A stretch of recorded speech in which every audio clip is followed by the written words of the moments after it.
El mayor problema de cursos de programación que he encontrado es que muchas veces el que está haciendo el video asume que la persona que lo está viendo ya tiene cierto tipo de conocimiento previo antes de eso y por lo tanto se saltan pasos importantes. Por eso es que muchas veces ves un tutorial en YouTube y entiendes los temas, pero al mismo tiempo no sabes muy bien cómo aplicarlos. Por eso es que hoy voy a explicar cómo funciona la programación para alguien que está empezando completamente desde cero. Este video es perfecto para cualquier principiante que esté medio interesado en la programación, pero aún no esté seguro de dar esa primera inversión de tiempo y de dinero en un curso entero. Si ya te las has pasado horas en otros tutoriales o ya tienes un curso que ya has comprado, no te recomiendo ver el resto del video porque vamos a ir sobre lo más básico de la programación. Antes de empezar tenemos que responder a la siguiente pregunta y eso es: ¿para qué sirve la programación? Porque para muchos la tecnología es magia hasta que entienden cómo funciona. Quiero que te imagines por un momento que estás en tu carro y llegas a un semáforo en rojo. Ahora pausa el video por un segundo y piensa por qué te detuviste. La mayoría seguramente esté pensando, pues porque estaba en rojo, pedazo de...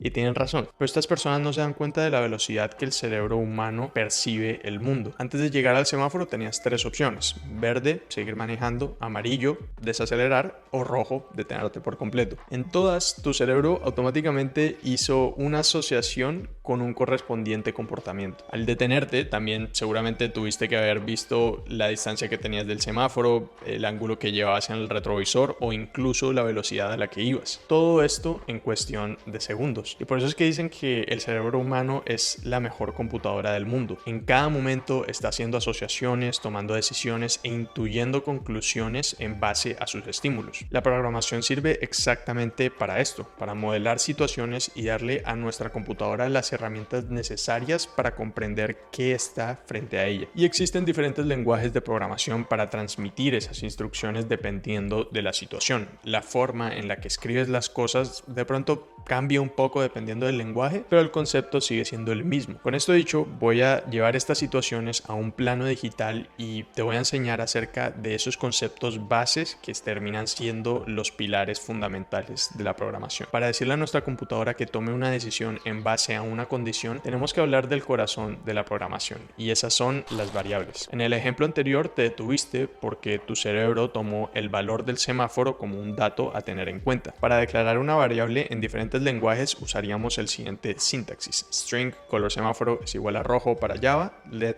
color semáforo es igual a rojo para JavaScript y color semáforo es igual a rojo para Python. Las variables nos permiten asociar un dato con cierto nombre. En este caso, el nombre de la variable sería color semáforo y el valor que tendría sería rojo. En Python solo se escribe el nombre de la variable, como pueden ver cambia un poco el nombre. En JavaScript se escribe let al inicio de la línea y en Java tenemos que declarar qué tipo de dato le queremos pasar. Esto significa que tenemos que categorizar nuestras variables dependiendo de su tipo, es decir, avisar que nuestra variable puede contener un número entero, un decimal, una palabra o algo diferente. String, en el caso de Java que acabo de mostrar, significa que la variable va a tener una serie de caracteres, o mejor dicho, una palabra. Ahora, cada vez que usemos color semáforo para cualquier lenguaje, esa palabra va a estar asociada a ese dato, rojo. En Java tenemos muchos tipos de datos que le podemos pasar a nuestra computadora, como int, long, short, byte, float, double, char o boolean. Y como lo dije previamente, también podemos usar una string para guardar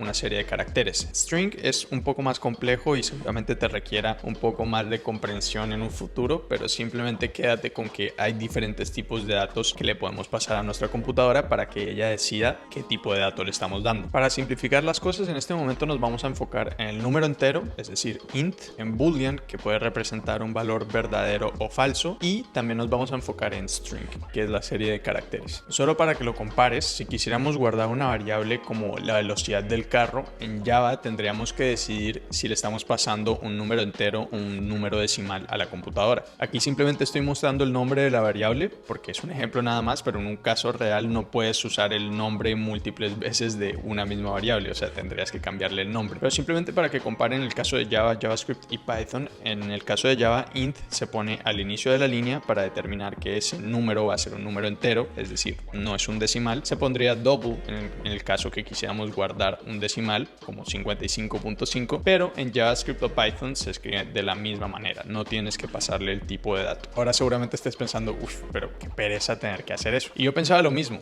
hasta que entendí su propósito. Para entenderlo, intenta memorizarte los siguientes números en la pantalla.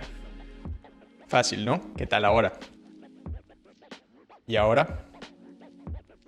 Como te puedes dar cuenta, en cada caso ejerces una cantidad diferente de esfuerzo para recordar los números. En la programación, al definir un tipo de dato, le estamos diciendo a nuestra computadora explícitamente cuánta memoria utilizar para guardar una variable. Por eso es que archivos como fotos o videos ocupan un espacio diferente en la memoria, que puede ser como bits, bytes, megabytes, gigabytes, diferentes rangos. Cuando declaras el tipo de dato, evitas el desperdicio de la memoria porque eres bien específico en cuanto a la memoria que vas a usar. Un ejemplo un poco extremo es una comparación entre un videojuego así 4K máxima resolución a una página web. Obviamente una página web sencilla pues no va a requerir muchos recursos para poder ejecutarla, pero un videojuego, mientras más le puedas optimizar el rendimiento en cuanto al espacio, va a ser mucho mejor, porque esa puede ser la diferencia entre el juego pesando 50 GB a que pese 100. Cuando declaras el tipo de dato también mejoras el rendimiento y además evitas errores, porque como lo dije previamente, eres específico con las instrucciones. Pero bueno, ahora que ya sabemos cómo guardar un dato en la memoria, toca hablar de cómo podemos hacer que la computadora tome una decisión por sí misma. Para decirle a nuestro carro que se detenga dependiendo del color del semáforo, podríamos seguir la siguiente estructura: if condición 1, else if condición 2, else if condición 3. Aquí ya estamos entrando a las condicionales y esto básicamente quiere decir que if, si, esa es una condición. Si la condición 1 se cumple, ejecuta esta línea de código. Si se cumple la condición 2, ejecuta esta otra. Y si se cumple la condición 3, ejecuta este tercer bloque de código. Así es básicamente cómo funcionaría en un marco teórico. Ahora, en Java declararíamos el color del semáforo que sea igual a rojo para tener ese dato, y ya sabemos que una string representa una palabra. Si quisiéramos añadirle una condición, tendríamos que hacer lo siguiente: if color semáforo punto equals rojo, es decir, si el color del semáforo es igual a rojo, ejecuta este bloque de código. Si es igual a amarillo, ejecuta este otro, y si es igual a verde, ejecuta este otro. En estos casos, los slashes simplemente representan comentarios, no son nada que esté añadiéndole al código, simplemente es para que vean la estructura de cómo funciona una condicional. En JavaScript y Python es muy parecido. Como pueden ver, Python es el único que es un poquito diferente, y tampoco lo dije previamente, pero en Python la forma en la que se nombran las variables es diferente, es decir, se pone una raya al piso para separar color y semáforo, mientras que en Java y JavaScript se sigue camel case, que es como que poner la primera letra en minúscula y las siguientes que tengan la separación, es decir, color, espacio, semáforo. En vez del espacio se declararía semáforo como una S mayúscula. A partir de ahora simplemente voy a mostrar el código de Java, no voy a mostrar el de JavaScript o Python porque, como pueden ver, es muy parecido y ya siento que es demasiadas cosas al mismo tiempo, así que nos vamos a enfocar en Java porque para mí es uno de los mejores lenguajes que puedes aprender en términos de salidas laborales, y pues es el lenguaje que yo en este momento estoy usando en mi trabajo. Ya hablamos de cómo nuestra computadora puede tomar una decisión en base a las condiciones que le estemos dando, pero hay un pequeño problema. Yo no quiero tener que escribir estas líneas de código cada vez que tenga que tomar una nueva decisión, sino que simplemente este bloque de código lo quiero guardar a algo que pueda llamar en otra parte de mi programa. En este caso nos estaríamos metiendo en las funciones o métodos. Se conocen como funciones o métodos. Es decir, si yo quisiera reutilizar por alguna razón esta condición, yo podría agarrar esa condición y usarla en cualquier parte de mi código gracias a las funciones y a los métodos. Aquí lo único que le estamos añadiendo al código es que lo estamos guardando primero como un método o como una función. Es decir, void va a representar lo que nos va a devolver ese método. Si quisiéramos que nos devuelva una palabra, podríamos usar string. Si quisiéramos que nos devuelva un número entero, podríamos usar int, pero en este caso void simplemente significa que no nos va a regresar nada el método. También le añadimos a esos paréntesis un parámetro que le vamos a dar. Digamos, en este caso le estamos pasando el color del semáforo como parámetro, porque pues si no tiene ningún parámetro, si no tiene ningún argumento o nada como referencia, el método sí lo podemos usar, pero no va a tener nada con qué compararlo. Y ahora, para reemplazar todo ese bloque de código que habíamos usado originalmente, podríamos usar el nombre del método o de la función, que es acción semáforo, y pasarle nuestro parámetro, que le estamos pasando la variable que habíamos creado previamente que tenía el color rojo. Le estamos pasando simplemente eso dentro del paréntesis. Ahora, cada vez que llamemos a esa función, nuestra computadora va a reconocer que eso es un bloque de código que tiene que ser ejecutado cada vez que se llame el nombre del método o de la función. Pero algo que cabe resaltar es que cuando nosotros escribimos código no lo hacemos para un dato y ya, es decir, muchas veces tenemos múltiples datos. En el caso del semáforo anterior, si estuvieran pasando varios carros al mismo tiempo de ese semáforo, tendríamos que escribir código para cada uno de esos carros cuando de verdad no queremos hacerlo así. En el caso de Java tenemos diferentes estructuras en donde podemos guardar múltiples datos. Tenemos un array que se definiría como string, que sería el tipo de dato que va a contener el array, esos dos brackets, lista de carros, que simplemente va a ser el nombre de la variable, y ese nombre va a contener más de un dato, es decir, en vez de escribir carro 1 es igual a Mazda, carro 2 es igual a Chevrolet, tenemos una forma de hacerlo todo junto. También podemos acceder a cada elemento en particular a través del siguiente sintaxis. Podemos usar el nombre de la variable que tiene todos esos datos y podemos pasarle la posición a la que queremos acceder a esa lista. Normalmente en un array se guarda desde el 0, es decir, Mazda va a estar asociado con el número 0 porque esa es la primera posición dentro de esa lista. Chevrolet va a tener el número 1 porque es el segundo elemento y así sucesivamente. Pero esto no es la única forma en la que podemos guardar datos. También tenemos cosas como ArrayList, que nos permite tener una lista ordenada con un tamaño dinámico, y esta es la forma en la que podríamos declarar un ArrayList. ArrayList string, que es simplemente el tipo de dato, ArrayList es el nombre de la variable, es igual a new ArrayList, así es como se declararía. Y para añadir elementos se usaría la función o el método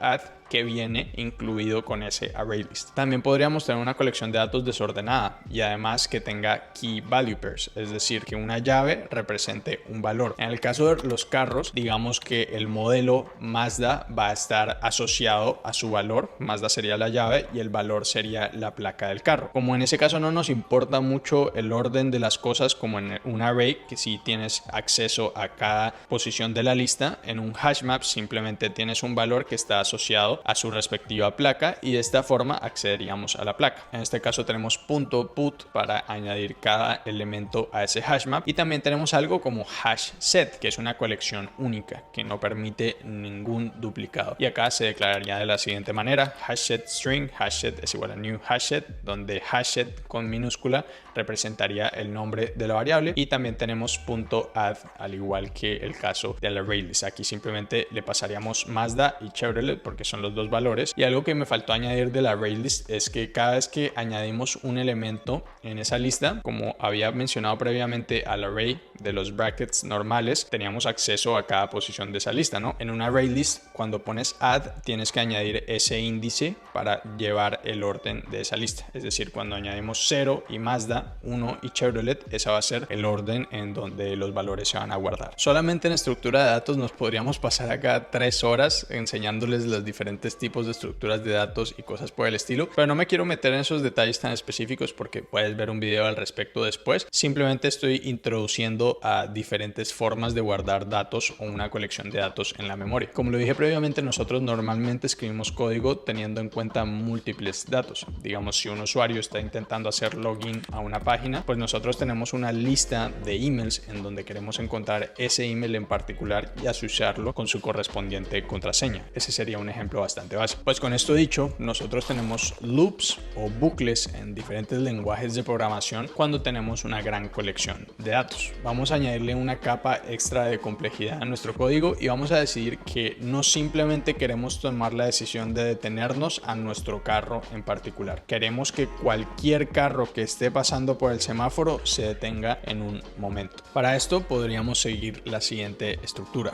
for, inicio, punto y coma, condición, punto y coma, cambio. Y dentro de ese for loop va a haber un código que se va a ejecutar en cada iteración. Los for loops es donde la mayoría de gente como que medio se pierde porque es un concepto un poco difícil de entender si nunca lo has visto. Así que vamos a hacer el ejemplo para ver si te queda un poco más claro. Aquí tenemos exactamente el mismo bloque de código: if color semáforo punto equals rojo, detenerse; else if amarillo, desacelerar; else if verde, seguir. Pero ¿qué pasaría si tuviéramos una lista de carros? Pues podemos declarar la lista de carros como como string, los dos brackets, lista de carros, que va a ser el nombre de la variable, es igual a Mazda, Chevrolet o Hyundai. Esas serían las tres marcas que van a estar asociadas con ese nombre de la variable, lista de carros. Y ahora le vamos a añadir el for loop, que va a decir for int número de carro es igual a 0, es decir, estamos declarando una variable local que va a contener el número 0 y esa variable va a ser como el punto de referencia que vamos a tener cada vez que se esté ejecutando el bucle, porque como lo dije previamente, tenemos una lista de datos sobre los cuales queremos iterar. Entonces ese número simplemente va a ser algo como para llevar la cuenta de cuántas veces hemos ejecutado ese bucle. La tercera parte de este for loop, y ya me voy a volver a la segunda, solamente creo que es más fácil entender si explico la primera y la tercera primero. La tercera significa que esa variable 0 va a ser añadido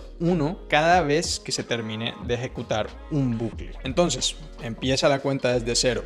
Al final de todo ese bloque de código que está dentro del for loop se añade 1 a esa variable y se va añadiendo 1 hasta que la condición del medio, que es la segunda sección del for loop, no sea verdadera. Como lo pueden ver, al inicio del for loop la variable número carro va a tener el valor 0, pero se va a estar añadiendo 1 en cada iteración. Esa segunda sección del número carro es menor que 3, simplemente nos ayuda a declarar cuándo detener el for loop. Como pueden ver, va a iniciar desde 0, 1, 2 y se va a detener en 2 porque 3 no puede ser menor que 3. Va a cumplir con la condición hasta que 2 sea menor que 3. En ese punto ya se pausaría el for loop y ya no se ejecutaría más. Yo sé que esto es un poquito difícil de conceptualizar, así que vamos a poner todos los conceptos en práctica en un solo ejemplo. Vamos a poner el siguiente escenario. Vamos a decir que a las 5 de la tarde habían muchos carros que estaban pasando por el semáforo y uno de ellos se pasó en rojo. Lo único que sabemos es que la marca de ese carro es Volvo y queremos encontrar cuál fue la placa del carro que se pasó el semáforo en rojo para ponerle una multa, hipotéticamente. Lo interesante de este caso es que nosotros vamos a tener acceso a esa lista o esa colección de datos que ya hayan, pero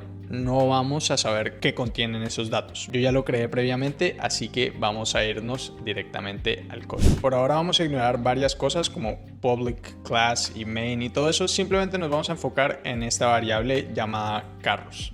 No sabemos qué valor tiene, lo único que sabemos es que va a tener un key value pair, es decir, una llave va a estar asociada con su correspondiente valor. En este caso, la llave va a ser la marca del carro o el modelo y el valor va a ser la placa a la que está asociada. Entonces voy a añadir todos los valores ahora y simplemente vamos a tener acceso a la variable llamada carros. Ya añadí todos esos datos y ahora vamos a encontrar cuál fue el carro que se voló el semáforo. Entonces lo que podemos hacer es crear un for loop, porque como lo mencioné, normalmente lo usamos porque tenemos una gran cantidad de datos, no simplemente para uno solo. Y aquí vamos a declarar cuál va a ser el inicio del for loop, es decir, queremos empezar desde 0, ¿no? Pero que queremos llevar la cuenta de los carros. Entonces va a ser cuenta carros es igual a 0, porque vamos a empezar desde ese valor. Aquí iría la segunda sección, me la voy a saltar por ahora y simplemente voy a añadirle 1 cada vez que se ejecute este bloque de código. Esta es la tercera sección del for loop. Acá, dentro de este,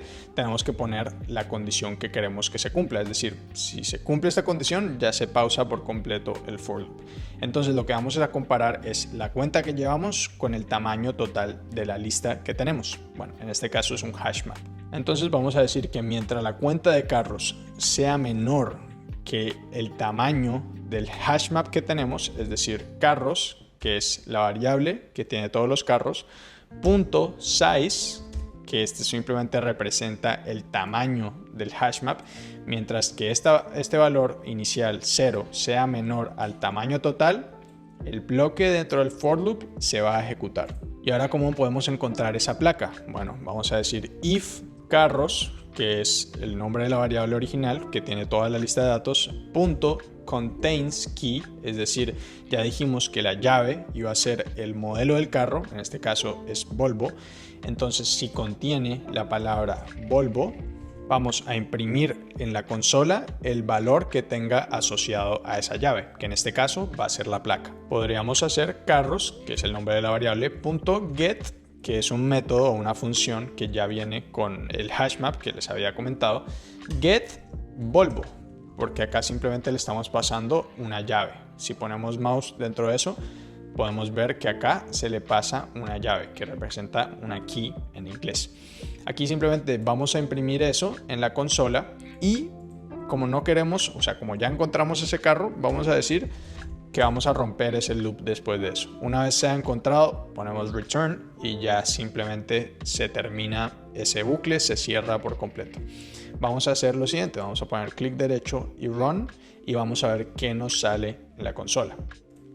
Como pueden ver, nos sale FUI 809 y vamos a ver arriba a ver qué era lo que yo había puesto en esa lista de datos. Y efectivamente yo le había pasado esta placa a la marca llamada Volvo. Así es como pudimos encontrar esa placa a pesar de que no sabíamos qué valores habían dentro de nuestra lista y simplemente teníamos eso guardado en una variable.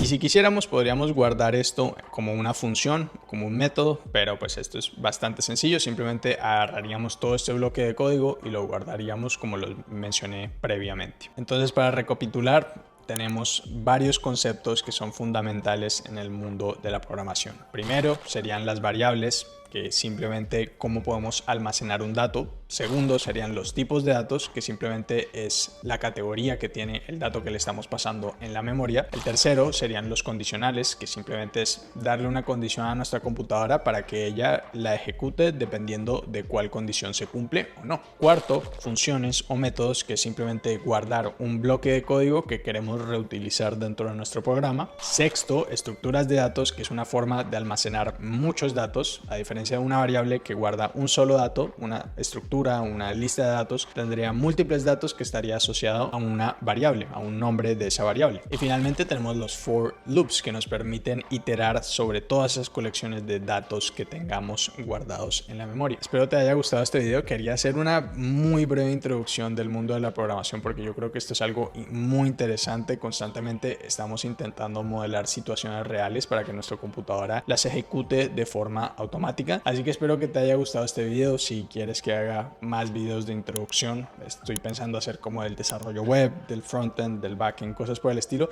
cosas que no te requieran mucha inversión realmente de tiempo y dinero, porque pues antes quieres saber si estás interesado o no. Entonces ya sabes, si te gustan este tipo de videos, espero que dejes tu comentario abajo, te suscribas, le des like al video, ayuda al algoritmo de YouTube por alguna razón. Y nada, lo último que quiero mencionar es que yo tengo un bootcamp de programación en donde muestro la ruta que yo tomé para convertirme en desarrollador. Si te gustan mis videos, te gusta la metodología con la que explico, pues todo esto es una breve introducción, pero realmente en mi bootcamp es donde me voy a fondo, muy a fondo en todos estos conceptos y los aplico a proyectos. Entonces, si eso es algo que te interesa, voy a dejar el link en la descripción de este video o abajo en los comentarios. Como siempre, fue un placer y nos vemos en la próxima.